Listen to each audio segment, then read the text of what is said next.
అందుకే చెప్తున్న మాట, పేతురు జీవితానికి వస్తే ప్రియులారా, తను కూడా ఎన్నో శ్రమలు అనుభవించాడు, ఎన్నో నిందలు అనుభవించాడు. మరి యేసు క్రీస్తు ప్రభుల వారితో 3.5 సంవత్సరాలు మంచి పరిచర్యలో కొనసాగాడు. ఆయనకి చాలా దగ్గరగా బ్రతికాడు. ఆయన్ని ప్రతి క్షణం గమనించుకుంటూ వచ్చాడు. కొన్ని పర్యాయములు ఆయన అడిగినప్పుడు అందరూ నన్ను విడిచిపెట్టిపోతారంటే నేను మాత్రం నిన్ను విడిచిపెట్టనయ్యా అని మొట్టమొదట సిలువ వేయటానికి వచ్చినప్పుడు ఆయన యొద్ద నుండి పారిపోయింది కూడా పేతురే.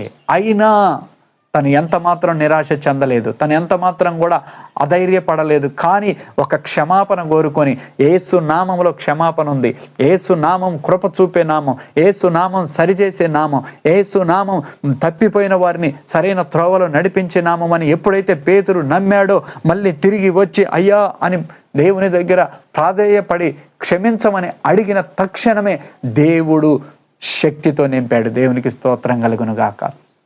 యేసు నామం, ఉత్తమమైనటువంటి నామమే పేతురుని శక్తితో నింపింది. ఉత్తమమైన నామమే పౌల్ని శక్తితో నింపింది. ఉత్తమమైనటువంటి నామమే దేవుని ప్రజలందరినీ కూడా ఈ రోజున ఆయన సేవకుల్ని అనేకుల్ని శక్తితో నింపి బలముతో నింపి ఆయా ప్రాంతాల్లో పరిచర్యలో దేవుడు వాడుకుంటున్నాడు. దేవునికి స్తోత్రం కలుగును గాక. కాబట్టి